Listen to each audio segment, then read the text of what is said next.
சிந்தை வேனில் அருள் புரிவாய் தேவி உச்சினி மகாளி எங்கள் உள்ளத்திலே குடியிருப்பாய் இந்த காளியோடு கலைவோடு காளியம்மன் கலைவோடு கணபதியை அருள் தருவாய்.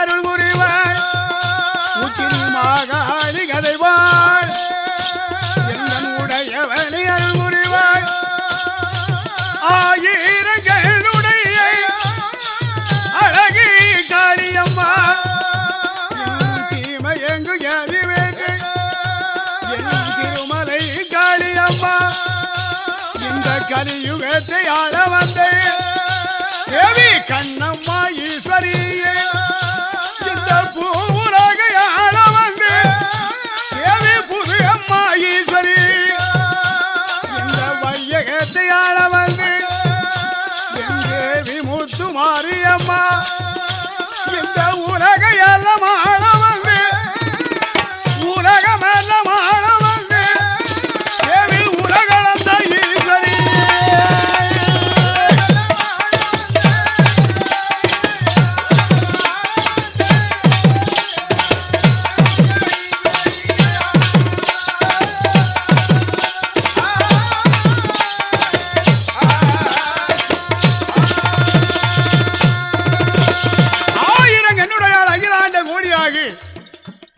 நம்பிக்கையாகவள் இந்த கலியுகத்திலே கலியர்கள் மிகுந்து விட்டார்கள். கிரேதாயுகம் என்றும் திரேதாயுகம் என்றும் துவாரகாயுகம் என்றும் இந்த உலகம் 4 யுகமாக தோன்றி இந்த கிரேதாயுகத்திற்கு வருடம் என்ன தெரியுமா? கிரேதாயுகத்திற்கு வருடம் 17,28,000 வருடம் கிரேதாயுகத்திற்கு. கிரேதாயுகத்தின் வருஷம் 12,98,000 வருடம். துவாரகாயுகத்திற்கு வருடம் 8,64,000 வருடம். துவாரகாயுகத்திற்கு 8,64,000 வருடம். இந்த கலியுகம் வந்து 4,32,000 வருடம். இப்போது நடந்து கொண்டிருக்கின்ற யுகம் கலியுகம். இந்த கலியுகத்தில் இப்ப எப்போ என்ன நடந்து கொண்டிருக்கிறது? என்ன நடந்து கொண்டிருக்கிறது? ஒருவர் வாழ்வது ஒருவர் பிடிக்காது. ஆமா, ஒருவர் சொல்வதை ஒருவர் கேட்பது கிடையாது. எங்கு பார்த்தாலும் சர்வதிகாரங்கள் தாண்டவம் ஆடுகிறது. அதனால் கலியுகத்தை ஆளுவதற்கு காளியாக தோன்றுகின்றாள். இந்த சத்தியானவளே வந்து காளியாக அவதாரம் செய்கிறாள் என்று எங்கே வந்து தோன்றுகின்றாள்? இந்த கலியை குறை அடக்குவதற்கு காளியாகவும் இந்த கலியுகத்தை ஆளுவதற்கு தேவி கண்ணம்மனாகவும் இந்த பூ உலகை ஆளுவதற்கு புது அம்மனாகவும் இந்த உலகம் எல்லாம் ஆளுவதற்கு உலகந்தாளாகவும் அங்காள பரமேஸ்வரியாக அத்த காளியை வந்து தோன்றுகிறாள். ஆமா, எங்கே வந்து தோன்றுகின்றாள்? அங்கே நாட்டிலேயும் நல்ல நாடு நாவலர்கள் புகழு நாடு மழை பொழியும் நாடு வீசு நாடு மஞ்சள் விளையும் நாடு மஞ்சள் விளையும் நாடு இருவாட்சி மலரும் நாடு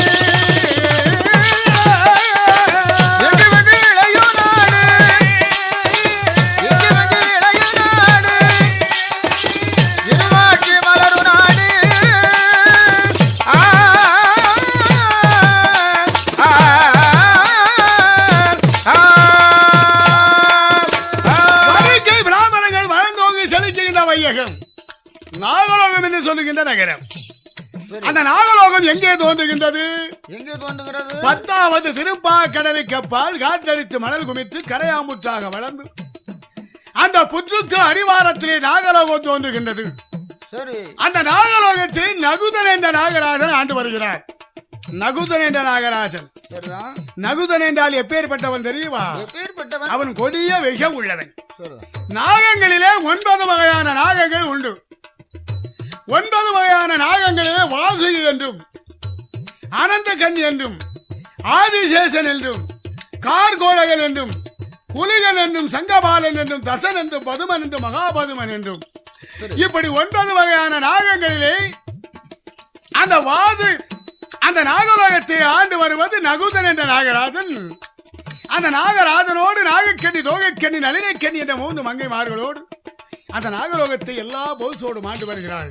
எல்லாம் நல்ல பவுசு இருக்கு, எல்லாம் நல்ல பவுசோடு இருந்தரசு நடத்துகின்றார் நாகலோக பட்டணத்தில்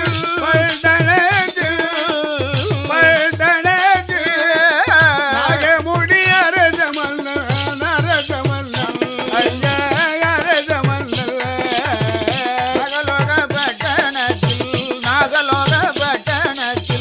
நாகமுடி அரசமல்லல் அரசமல்லல் அரசமல்லல் நாகலோக பட்டணத்தில்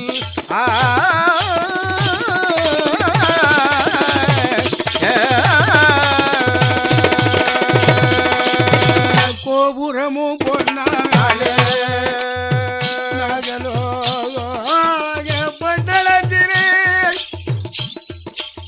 நாகமுடி அரச மன்னருக்கு மண்டகங்கள் பொன்னால் மடப்பலிகள் சங்கத்தினர் மாட மாளிகை கூட கோபுரங்கள் ரசிகராத்ரோதா சேனைகள் இருக்குகிறது. ஆமா, எல்லா பகுதிகளும் இருக்குகிறது. அந்த மன்னருக்கு சொத்து சுகங்கள், மண் மனைகள், பொன் பொருள்கள், மாட மாளிகை கூட கோபுரங்கள் இருக்குகிறது. மனைவிமார்களும் 3 பேர்கள் இருக்கிறார்கள். சரிதான். இப்படி எல்லா பகுசோடு வாழ்ந்து வருகின்ற மன்னருக்கு அந்த மன்னனாண்ட ராஜ்யத்தை மறுத்தால ஒரு மதலை இல்லை. ஆமா, அந்த மதலை இல்லாத மனைக்குறையை தீர்ப்பதற்காக மன்னனாகிய நாகமுடி அரசரிடத்திலே நாகக்கண்ணி, தோகைக்கண்ணி, நளினைக்கண்ணிமார்கள் 3 பேர்களும் சரி அந்த மங்கைமார்கள் 3 பேர்களும் மன்னனிடத்திலே குறையை சொல்லுகிறார்கள். என்ன குறையை சொல்லுகிறாள்? என்ன குறை? மதலை இல்லாத மனக்குறையை சொல்லுகிறாள். சரிதான். இந்த காலத்துல யாராலும் இப்படி சொல்லுவாள? மதலை இல்லாத மனக்குறைய மன்னவனிடத்துல சொல்லுவாள? என்ன சொல்லுவா? என் பேருக்கு இடங்களை எழுதி வைங்க, என் பேருக்கு நகையை போடுங்க, என் பேருக்கு வீட்டை எழுதி வைங்க, ஆமா, அந்த சொத்து சுகத்தெல்லாம் என் பேருக்கு எழுதி வைங்கன்னு கேட்பா. ஆமா. ஆனால் அக்காலத்திலே மன்னன் சொல்லுக்கு மறு சொல்லு இல்லை. அதனால் மாதம் 3 மழை பெய்தது. சரிதான். மாதம் 3 மழை யாருக்கெல்லாம் பெய்தது தெரியுமா? யாருக்கெல்லாம்? வேதங்கள் ஓது வேதியருக்கு ஒரு மழையும், மாசு கற்புடைய மங்கைக்கு ஒரு மழையும், நீதி தவறாத நெறியருக்கு ஒரு மழை பெய்தது. மாசு கற்புடைய மங்கை என்றால் யார்? யாரு? தன்னுடைய தாலி கட்டிய கணவன், சொந்த தாலி கட்டுவான் பாருங்க. ஆமா,